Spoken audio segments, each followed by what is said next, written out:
Welcome to Based on a Book, the podcast that still isn't sure why we read the POV of one of our least favorite characters.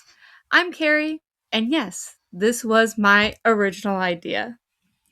I'm Crystal, and I am so glad that this is our last 50 Shades episode.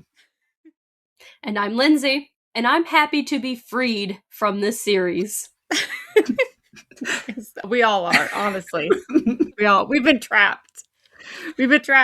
So we completed the entire 50 Shades trilogy by E.L. James, and for some reason, we decided to read 3 books that were released following Christian Grey's perspective. Grey, Darker, and Freed. First book was published in 2015. Second one was published in 2017. Third one was published in 2021. All of these released after the entire 50 Shades trilogy was released. And his perspective covers the events that happened in the entire trilogy, unfortunately. When the first book, Grey, was released, E.L. James stated that the extra perspective was written for readers who asked and asked and asked for it. Who? Who asked for this? Nobody asked for this. Okay, E.L. James, Ice Queen, Snow Dragon. Nobody asked for this. No, people were begging for the people actually were begging for this perspective. I remember at the time, like, when it was like peak 50 Shades of Grey time, this was a very popular thing that was happening and people wanted. I can't. They were wrong. Yeah. I don't understand why. Yeah. So basically the fans were wanting to dive deeper into Christian's motivations and his troubled past. E.O. James also talked about when it came to the relationship, she wanted to write the, quote, other side of the story. Crystal is rolling her eyes right now. I'm trying. You're not watching. I'm trying so hard to save my comments for when you ask me for my comments. Why is so hard? And if you don't know anything, yeah, we're going to get to the reviews. I know. But if you can't already tell how this is about to go.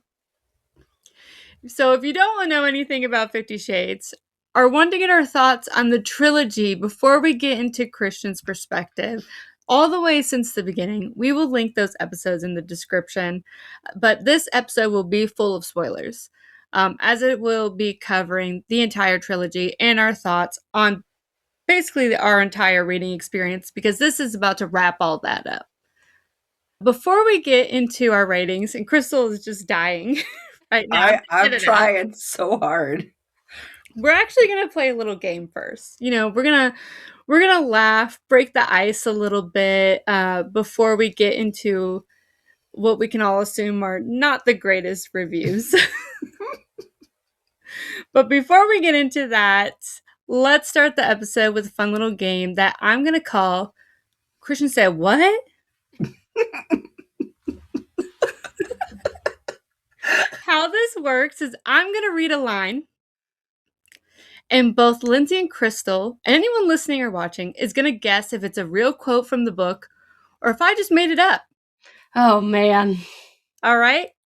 And you're both either going to say if it's real or if it's fake. And this is all what Christian Grey has said, whether it's real or I just made the quote up. All right? Little also has an opinion. Yep. She's ready to play. Yep. And there's only 6 of these, not too many, so it'll be quick.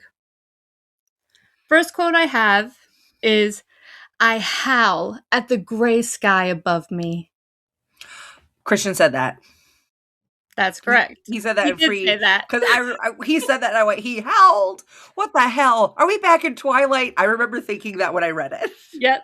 That is real. It's basically another man growling. Yep. That is real. That is at the end of Freed, when he's just so upset when he thinks Anastasia's leaving him, but she's really just trying to get the money for Jack. He howls at the gray sky above him. What a dork. All right. And also, okay, so this is 50 Shades, so it's gonna get explicit. So here we Oh. go. Her words travel directly to my dick. Pass and go on the way. Real or fake? Sounds pretty real. That sounds exactly like something Christian would say. It was real. That was from Gray, chapter 13. Yeah. I literally was shocked. Pass and go on the way. Don't bring Monopoly into this. Yeah. Don't bring a board game in here. He has playroom. Why not? Hey, there you go. Yeah. Remember when she was like for your Xbox games and stuff? My God. For your board games? For Monopoly? Do you play Monopoly in here? Don't worry, we got the same lines from Go to jail. Go directly to jail. Yeah. And stay there. All right, next one I have. Is this real or fake? What I need her to understand is that this is I totally butchered that. What I need her to understand is that this contract isn't about the law, it's about trust.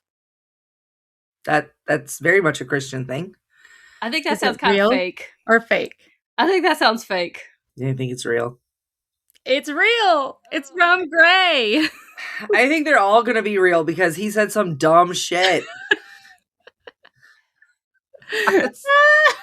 It's just it's too easy to laugh at him. Okay. All right, Crystal, keep it together. All right, next one. My cock approves. Big time. Yeah, that's Christian Grey. He said that. It's real. It's from Darker. All right, next one. It's been a long time since I've seen... Yeah, he said that too. I don't even know what you're going to say, but he said it. It's been a long time since I've seen pubic hair up close and personal like this. Yeah, he said that in Gray. Yep. Yep. Real. Last one. Get it together, Keri. This was your idea. She places a chopping board and some red peppers in front of me. What the hell am I supposed to do with these? They are such a weird shape. Yeah. Yeah. That's real. Real. That's from Darker. Surprise! Tricked you. They're all real because this freaking series is so damn cringe. So cringy. It's so. I actually I listened to the audio on 3 times speed so that I could get through it faster. But there was parts of me that was like, I need to go get a paper copy so that I can highlight all of the cringy moments. And then I realized I'd highlight the whole book. Yeah. Yeah. I actually saved another one that I put a tab on because it wouldn't really fit in this specific game scenario, but I already talked to you guys about it because I just could not hold it in because it was the most insane thing I ever read. But I'm going to read it here too. This is from Gray, the first one. I ache everywhere. My lungs are bursting. My head is throbbing, and the yawning dull ache of loss eats away at my insides. I cannot run from this pain, though I'm trying. I stop to change the music and drag precious air into my lungs. I want something ... violent. Pump It by the Black Eyed Peas. Yeah. I pick up the pace. I have that in my notes. I just... What is it with... Pump it louder! That's so violent. Well, I'm like, did E.L. James just like Google like top hits of whatever year this was supposed to be set in?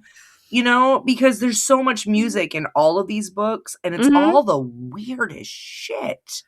Well, I mean, like, I'm pretty sure whenever that was published, that's when that song was popping, probably. You know, exactly. It's just like, really? That's what the billionaire's listening to? That's what the billionaire finds to be so violent? Yeah, that's what's on their playlist.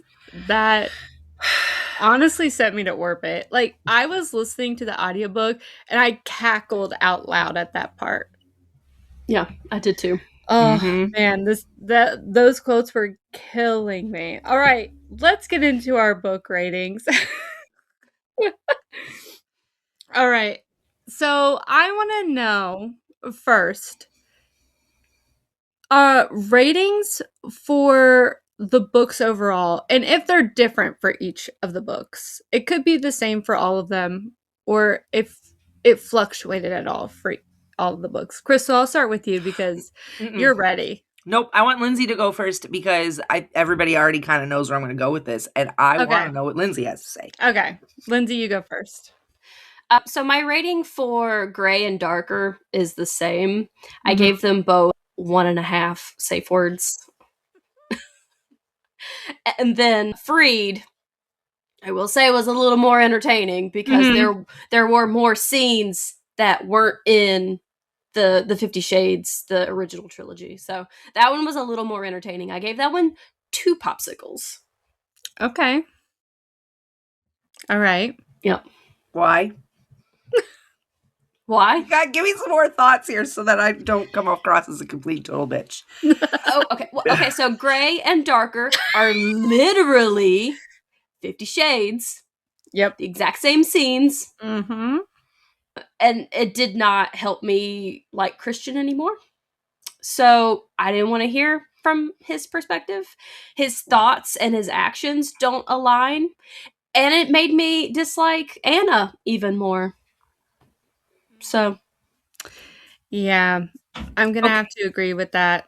Did you listen to the audiobook, physically read? I listened to the audiobook for all 3. Did you like the narrator for the audios? He was okay. Okay. Yeah, it was narrated by Zachary Weber. I think all 3 of them were narrated by him. Yeah, I thought he was okay too. Like, it was honestly better than the other audiobooks. I will say that. Mm-hmm. I was going to say that too. Yeah, I liked him better than the other audiobooks. Mm-hmm. So, better listening experience. Yeah. All right, Crystal. We're ready. So I did not rate them individually. I listened to them all on audio. I listened to them back to back to back over the course of 2 weeks. These are so much longer than they need to be. Mm-hmm. I sat hard with my rating because legitimately I don't know that I can rate this fairly. But then I was like, no, this is about the, like I've always said that I am the audience. I'm not a professional critic. I am not a professional reviewer. I don't teach literature anywhere. I'm not a pro. I'm like a fan or not. I'm a reader, right? I'm the audience. And so as a member of the audience, I give this Christian POV series 0 stars. 0. Because I already read this book, all 3 of them, months ago, a year ago. This is not new. None of this is new. Even the horrible emails that we had to listen to are word for word the exact same as the original trilogy. This added nothing. Nothing. It was hard to get through originally from Anna's point of view. Getting through this from another point of view when nothing changed. In fact, Lindsey's right. This made me dislike Anna more. This made me dislike Christian way more. Like, it solidified my anger and hatreds towards him. I give this, if I was going to give this any, I was like, maybe I'll give it 1 bad dream. But we already knew he had bad dreams. That was already bad, and what they were about, because he told Anna what they were about in the original book. So that's not new. So back to 0. Back to 0. This added nothing to my life. In fact, I feel like it was a waste of my time. And I hate saying that because I love to read and I love books. And I feel like any reason that anybody reads anything makes it a valuable book. If it gets anyone to read it at all, there's a reason for it to be there. Anything that helps readers read more, go for it. But this is not it. This was a waste of my time. And I feel bad about that. And I'm done now. I'm angry about it though.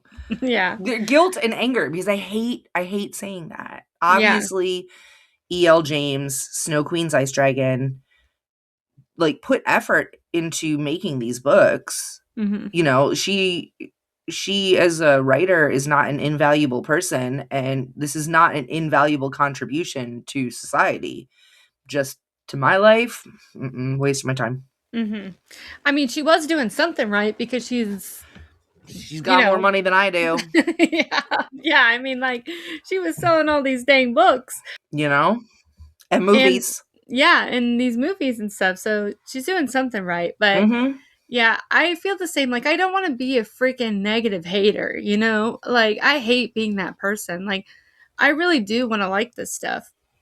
And at one point I did. Like, I really genuinely did. I was looking back.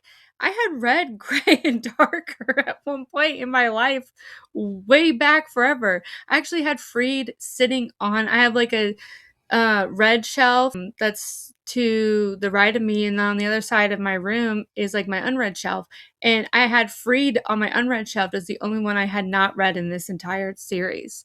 So I was excited to finally complete the entire thing moving forward so I could just be done with it, because it was really hard to pick that up randomly after I had spent such a long break from this entire series.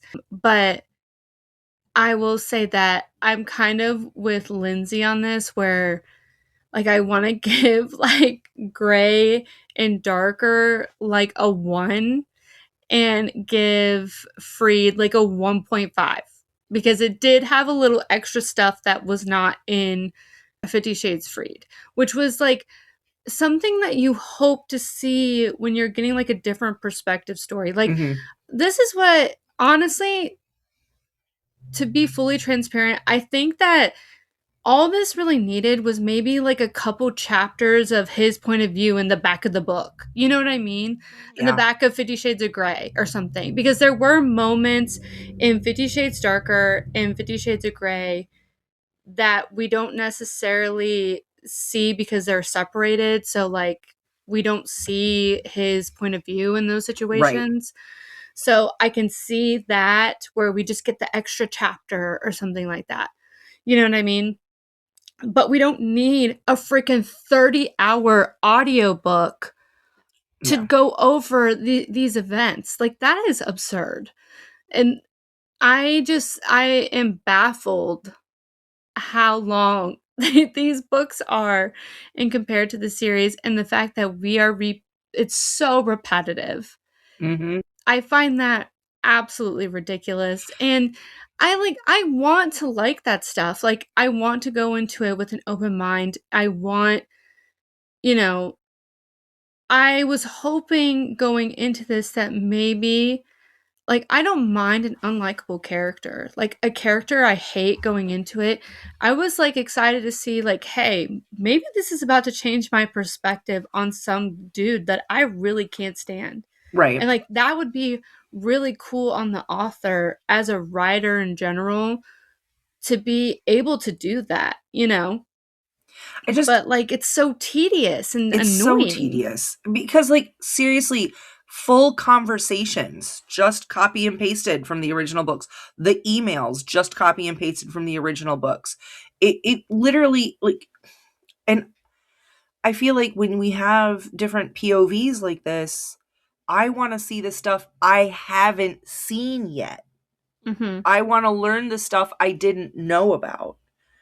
And so some of the added moments of Christian in Dr. Flynn's office, kind of interesting. We learn a little bit more there. Some of the conversations that Christian has with his security personnel, like, I guess it was kind of interesting, but we found out about those conversations in the other books. We weren't present for them, but we did find out about them. So I kind of feel like that wasn't new info.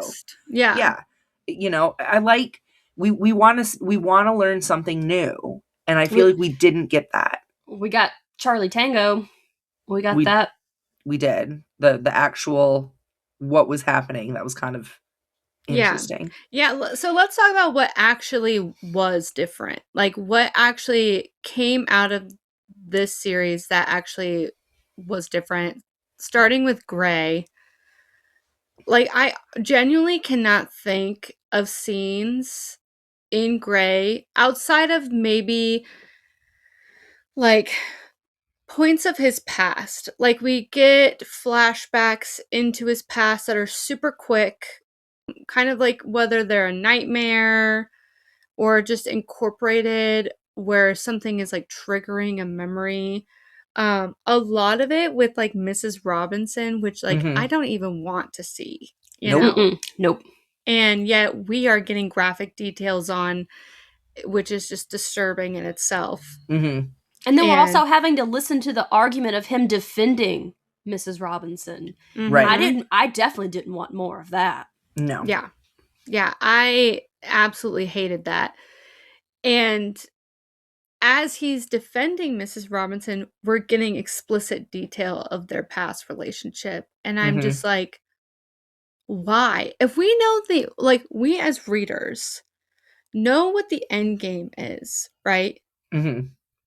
So why do that? You know what I mean? Like, why put in explicit details that way where it's like he's remembering it fondly? I can hear a train in the background for Crystal. Yep. Yeah. I have like storms coming in with really low cloud cover, so the train a few blocks away is even louder when the clouds are low. Yeah. So that's not me farting, I promise. It's a train. I was like, wait, is that me or is that over there? It's a train. Yeah. Just pretend we're in Seattle. There's trains in Seattle, right? Yeah, there you go. We're putting the vibes in the setting. But yeah, I just think it's weird to put in those really explicit scenes, knowing that we are the end game of where Christian comes to terms how that relationship was not good and that relationship was really bad. What is the purpose of putting those scenes into the story? I think I really feel like a lot of this was written specifically for E.L. James to have the opportunity to defend Christian. Mm-hmm. I think this was written a lot to like further solidify that he wasn't the bad guy, that whatever, like we shouldn't hate him. This was what was going on in his head. Mm-hmm. But for me in particular, the exact opposite happened. Yeah.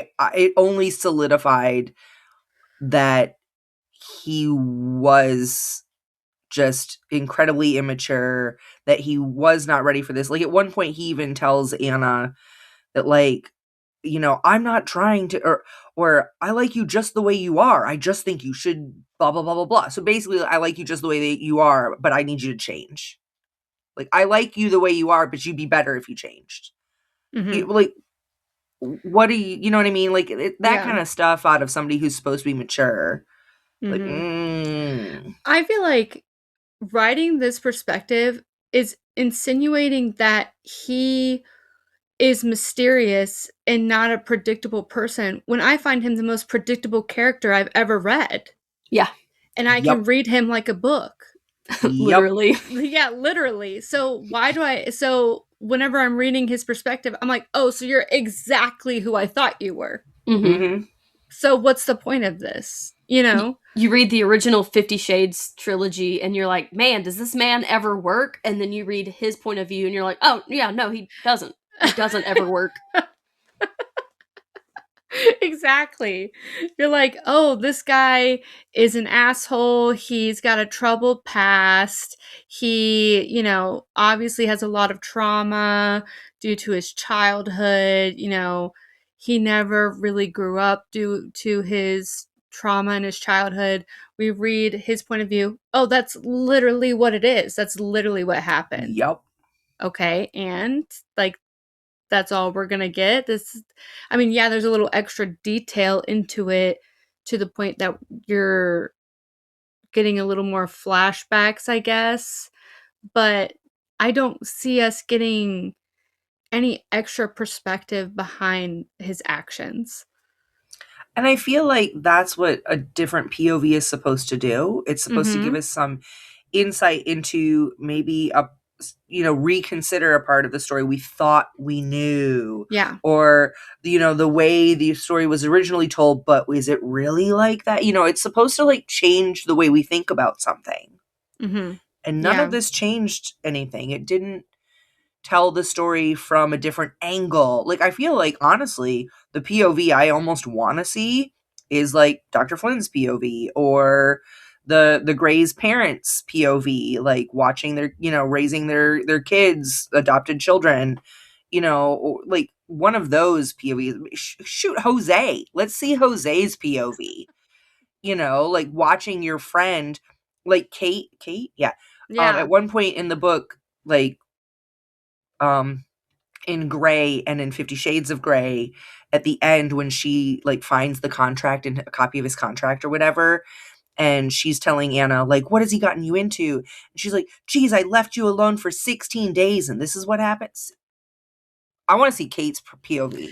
Honestly, yeah, because we have like no insight on Kate and Elliot's like relationship. So like, yeah, that would make kind of sense. Watching to get best friend and brother. Yeah, best friend and brother, watching Christian Grey, who's never had a girlfriend, according to his whole family, and Kate's best friend, who's the virgin. Suddenly, the guy who's never had a girlfriend and the virgin get together and are going to get married after only knowing each other for like 2-3 weeks. Like, that would be interesting. Yeah. See, yeah, I Little agree. agrees. Yeah. Anybody else's POV? Anybody with a differing mindset? Anyone but the main characters, please. We've heard enough from them. Who only ever end up fighting and then agreeing with each other. Fighting and fucking, it's all the same. Yeah, that's literally all they're doing. And yeah. At Give the me end, Mia's POV. Yeah, there you go. Yeah, we barely see her ever. She at least went to Paris. Yeah. And gets kidnapped. I know. At the end of the book, we'd get, a little more, I guess you could say a little more insight, even though we kind of know what's happening when we read the first book. But insight behind the breakup and his reaction to the breakup, how like sad he is, how he dealt with it. And then we see that in Darker as well. I found Darker way more grating than all three of them. Darker, I felt like the torture was never going to end for myself.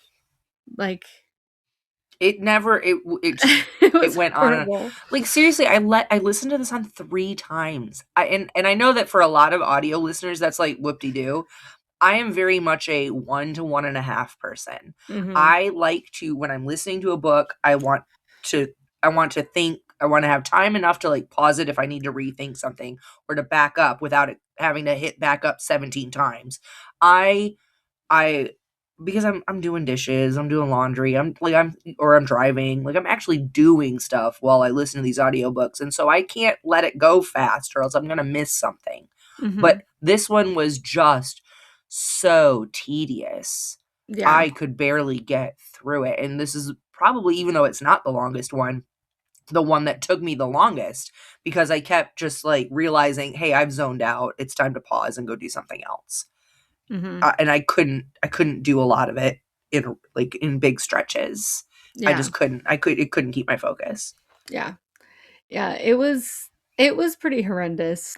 I think the only things that stood out as things that being really different in the second book was the fact of when the helicopter crash happened, we had his perspective, because in the original story, he's just disappeared and then eventually shows up and we find out like how he got home, which in my mind was so boring.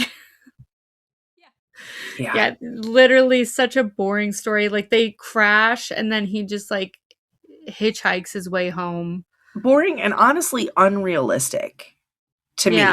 You're telling me you were just in a helicopter crash. This trucker picks you up and you don't want to stop at the nearest phone you can get to call in a helicopter crash. You have to report that shit. You can't just leave your helicopter sitting there for days and not tell the FAA. You know what I mean?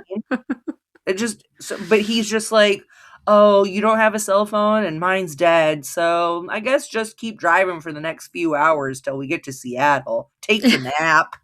Takes a nap in the back of a stranger's doesn't bother to call anybody in his family. Doesn't and tells himself, oh, nobody's going to be worried about me. Nobody's gonna be worried about you when your helicopter doesn't show up. And then is so confused when he gets home and everyone is worried about him. So confused. You know, I don't.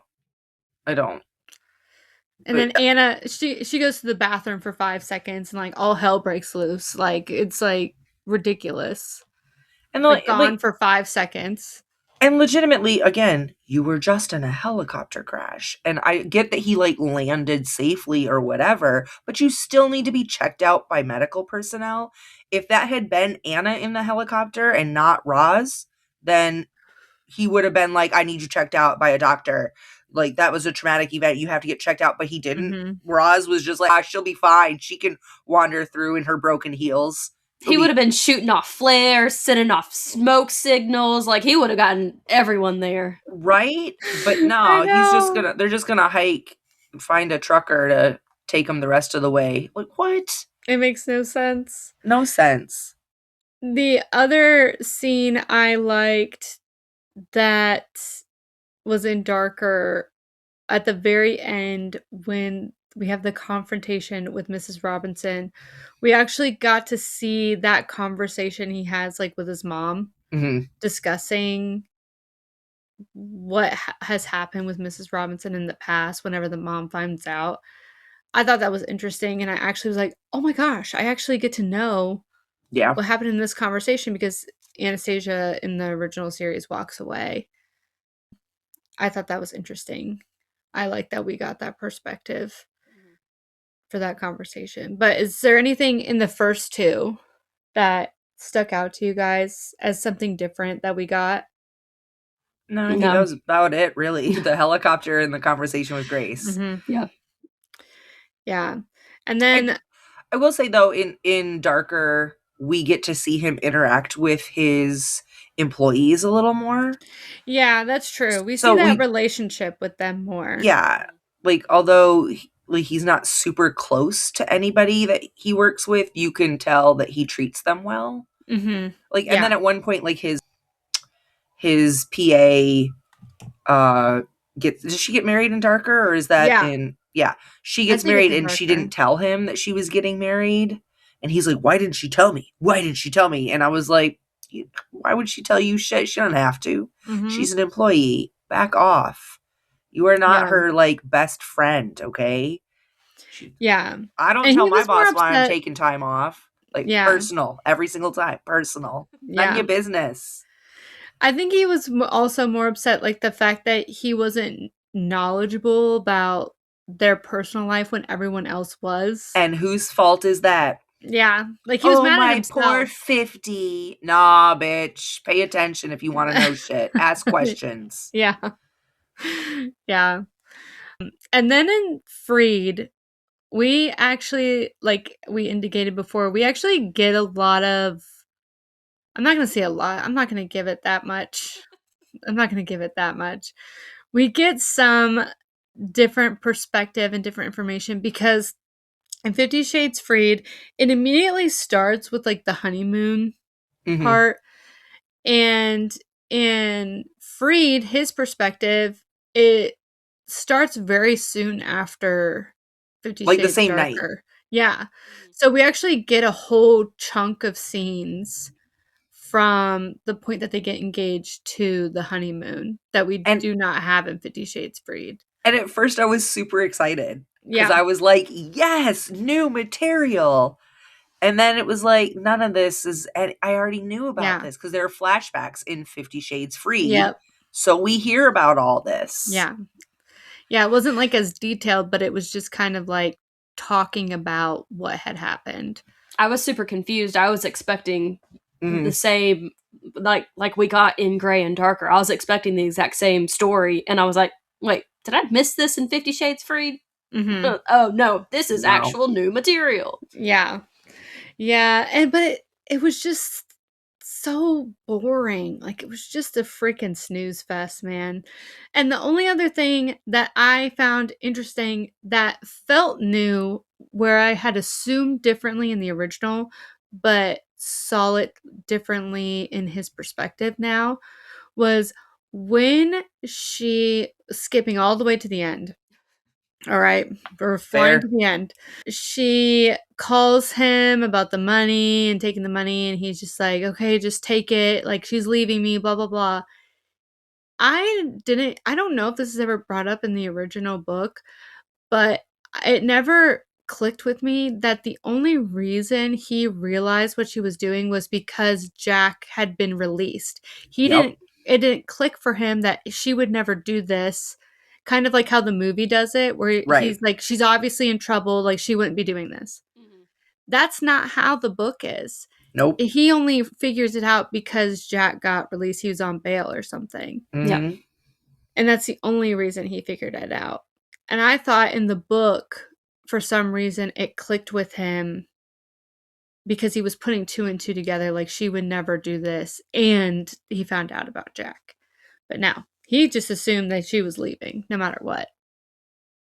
Yep. And I was like, oh, so you're just adding to my shit list more and more every honestly, day. she should have.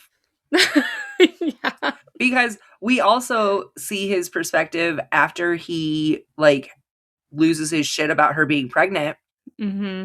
And then he's like, I shouldn't have done that, like, the next day. But she's so mad. And he's all like, I gotta find a way to I don't remember what his exact words were, but like, I gotta find a way to warm her back up to me, maybe some sexy time. And it was just like, no, dude. That's their only way to fix arguments. That's literally his only how they way feel to do anything. At no point was he like, I screwed up. This is bad. That was horrible. I need to find a way to apologize to her. He was just like, I just need to get her in bed. He even relates it back to their honeymoon when they're on the yacht and he puts all those marks on her. Mm-hmm. We get that perspective, and he's not apologetic. He doesn't feel bad. Nope. So you're just confirming everything we thought about you and what we knew about you. So, like, yeah, this doesn't help us feel for you whatsoever. No, these books did not help his reputation at all. No, he didn't even seem more like emotionally vulnerable to me at all. Mm-mm. It just solidified my feelings on him already. Mm-hmm. Yep. He still wanted to argue about their vows and her not wanting to obey him. That whole thing, I was like, oh, so we have to do a deeper dive on this part. Like, a scene that I don't want to hear about. Yep. Okay? Yep. The most ridiculous scene in this entire story. Of them arguing about whether or not she should have a promise to obey in her vows. Which is absolute insanity to me. Him losing it over that. A temper tantrum, too. A temper tantrum. Oh, and then when she didn't take his name, again, temper tantrum. Yeah. Like, just, I can't with this man. It was just horrible. I was like, I'm literally reliving this nightmare. Again. Yep. From beginning to end. Again. Yep. For no reason. And, like, none of it, there was, like, nothing that was justifying his behavior that we saw, like, in the original series. And, like we said before, it just, like, kind of felt like it made it worse. Do you guys think, I mean, I think this is pretty obvious based on what we said. Are we both all agreeing that it doesn't add any value to the series whatsoever? No. Does not add any value whatsoever. Nope. Yeah. I think it's more like what Crystal said earlier. I think that E.O. James probably got a lot of hate about Christian in general and tried to maybe redeem his character by doing this and writing this series. And I don't... It's a swing and a miss. Yeah, I don't think it did well. I mean, according to a lot of, like, reviews on the book and everything, on all the books, it's...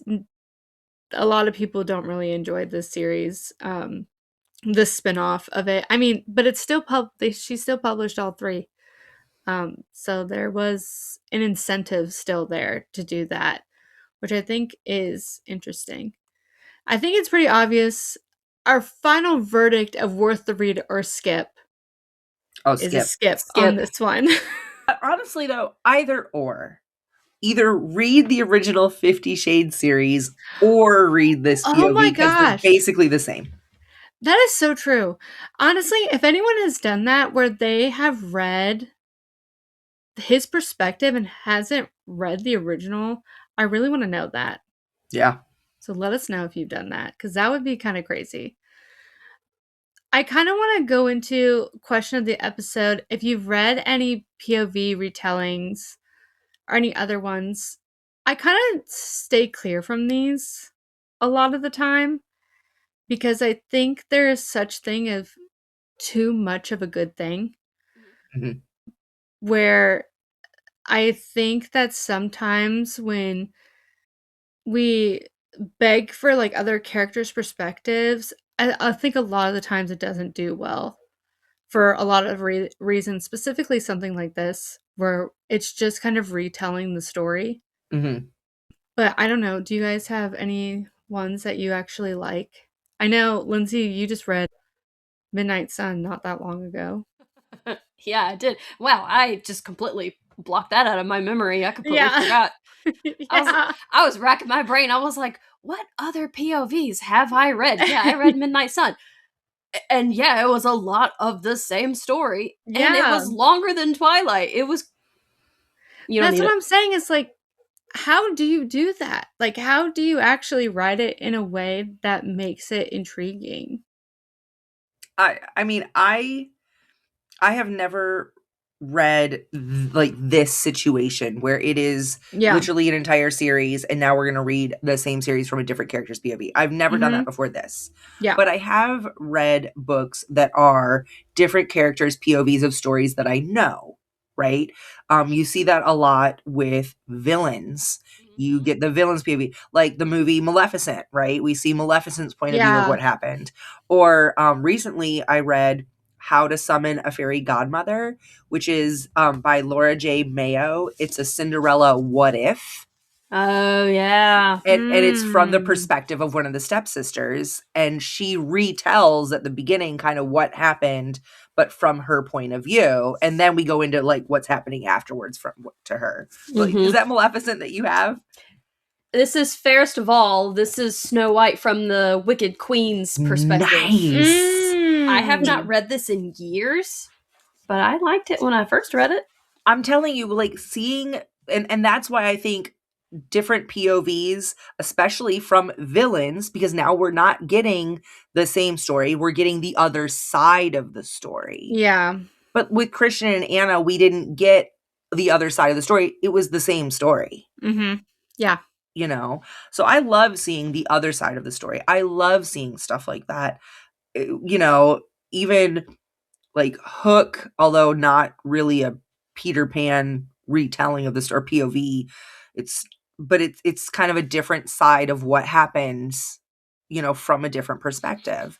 And Yeah. I love stuff like that, especially from the villain character, or again the other side, you know, the other team.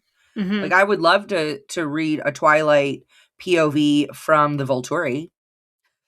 You know what I mean? Like, what is their, like, they've been watching this family out here that's basically vampire vegetarians, you know, and there's like a wolf pack happening, and they're just watching. Like, do we need to step in? Do we not need to step in? What the hell are they doing? Like, Mm-hmm. that could be interesting.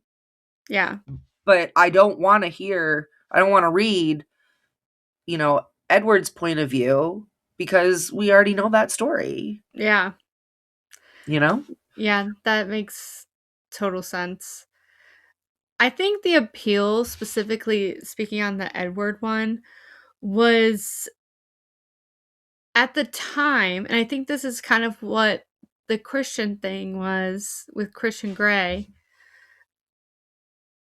was at the time Edward felt very like mysterious, where Mhm. you didn't know what he was thinking, what his motives were sometimes. Especially he disappears for basically a whole book. Yeah, exactly. So at least especially that we in that get first more. book. Yeah.